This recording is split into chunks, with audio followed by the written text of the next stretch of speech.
An LB fitting is a conduit fitting used in electrical installations to change the direction of a conduit run. They are typically used where a conduit needs a 90-degree bend. LB fittings come in various sizes and materials, often used with rigid metal conduit or electrical metallic tubing known as EMT. The size of an LB fitting corresponds to the conduit size it's used with. A 1-inch LB fitting, for instance, is for 1-inch conduit. The bending room of an LB fitting is the distance from the fitting center to the bend's inside edge. This distance dictates how much bending force can be applied without damaging the fitting. Usually, the bending room isn't a big issue as most LB fittings offer enough room for typical applications. However, a larger LB fitting might be needed for extra bending room in some situations, such as when a conduit run involves multiple bends. When choosing an LB fitting, there are several factors to consider. Firstly, consider the size of the conduit. The LB fitting needs to match the conduit size for a secure connection. Secondly, think about the material. LB fittings are available in different materials like aluminum, steel, and PVC. The choice depends on the environment and application. Thirdly, evaluate the location. Consider where the LB fitting will be installed. Outdoor locations may require weather-resistant fittings. Fourthly, assess the type of conduit. Ensure the LB fitting is compatible with the type of conduit you're using, whether it's rigid metal conduit or EMT. And fifthly, check the regulations. Make sure the LB fitting meets local electrical codes and regulations. By considering these factors, you can select the right LB fitting for your electrical project, ensuring a safe and reliable installation. Understanding conduit bending is crucial when working with LB fittings. Conduit bending involves using specialized tools to create bends in metal or PVC conduits, allowing them to navigate around obstacles and follow specific pathways in electrical installations. Firstly, it's important to select the right bending tool for the job. Different types of benders are available, including hand benders, electric benders, and hydraulic benders, each suited for different conduit sizes and bending requirements. Secondly, proper measurement and marking are essential for accurate bends. Before bending, carefully measure the distance and angle of the desired bend and mark the conduit accordingly.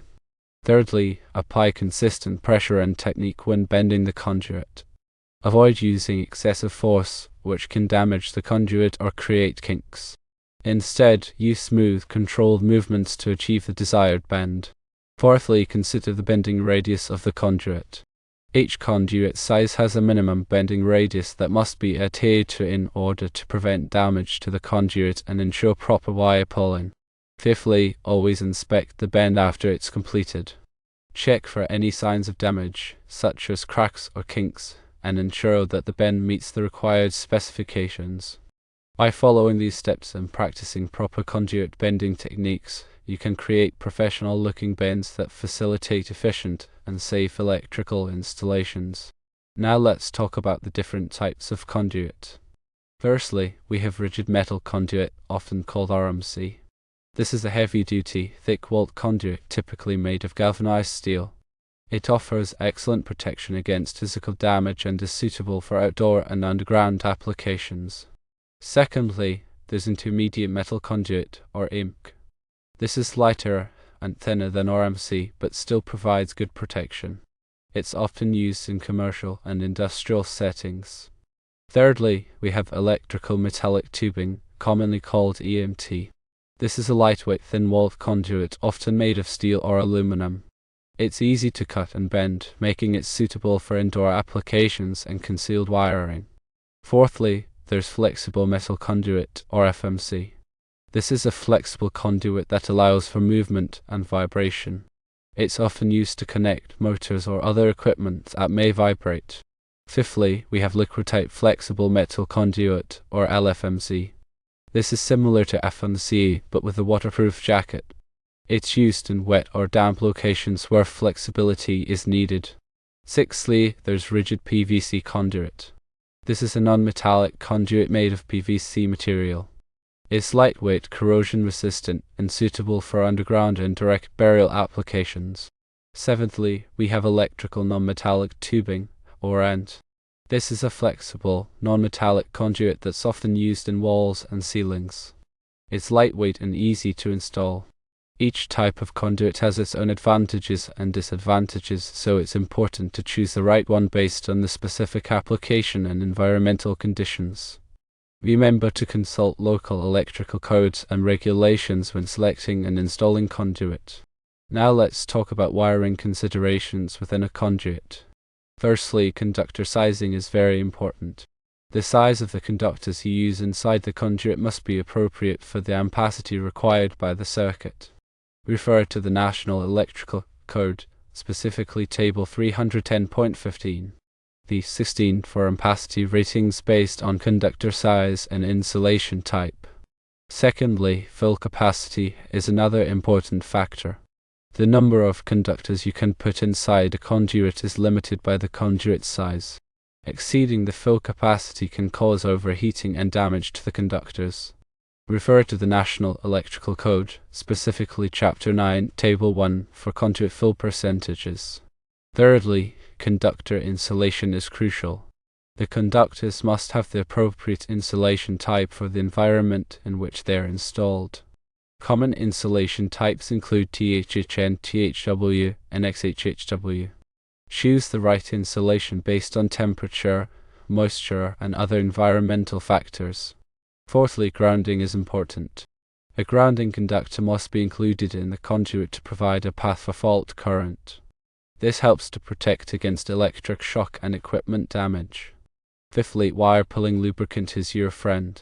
Use wire pulling lubricant to reduce friction when pulling conductors through the conduit. This can make the job easier and prevent damage to the conductors. Sixthly, proper termination is essential. Ensure that the conductors are properly terminated at both ends of the conduit run. Use the appropriate connectors and terminals for the conductor size and type. Seventhly, labeling is good practice. Label the conductors at both ends of the conduit run to identify the circuit they belong to. This can make troubleshooting and maintenance easier in the future. By considering these wiring factors, you can ensure safe and reliable electrical installation inside a conduit. Remember to always follow local electrical codes and regulations. Let's delve a bit deeper into the National Electrical Code or NEC references I mentioned. When it comes to conductor ampacity, NEC Table 310.15. B16 provides the allowable ampacities of insulated conductors rated up to 2000 volts, 60 degrees Celsius through 90 degrees Celsius in free air and various raceways. This table helps you determine the appropriate conductor size based on the amount of current it needs to carry. For example, a 12 American wire gauge or AUG copper conductor with THHN insulation rated at 90 degrees Celsius has an ampacity of 30 amps when installed in a raceway. This means it can safely carry up to 30 amps of current without overheating. For conduit fill, NEC Chapter 9, Table 1 specifies the maximum percentage of cross-sectional area of a conduit that can be occupied by conductors. The allowable fill percentage varies depending on the number of conductors in the conduit. For example, if there are 2 or more conductors in a conduit, the maximum fill percentage is 40%.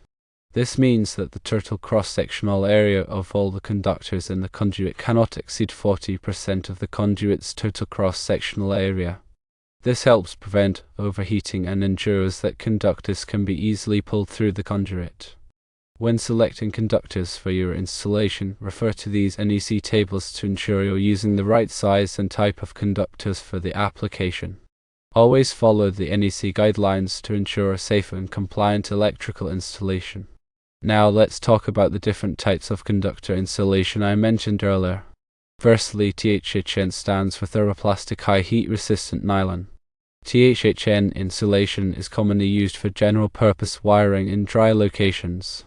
It has a temperature rating of 90 degrees Celsius in dry locations and is resistant to heat, moisture, and oil.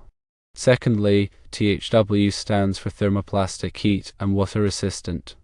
THW insulation is suitable for use in both wet and dry locations. It has a temperature rating of 75 degrees Celsius in wet locations and 90 degrees Celsius in dry locations. THW insulation is commonly used for general-purpose wiring and is resistant to heat, moisture, and oil. Thirdly, XHHW stands for cross-linked polyethylene high heat and water resistant. XHHW insulation is suitable for use in both wet and dry locations and has a higher temperature rating than THW. It has a temperature rating of 75 degrees Celsius in wet locations and 90 degrees Celsius in dry locations. XHHW insulation is commonly used for higher amperage circuits and is resistant to heat, moisture, and chemicals. When selecting conductor insulation, consider the environmental conditions in which the wiring will be installed.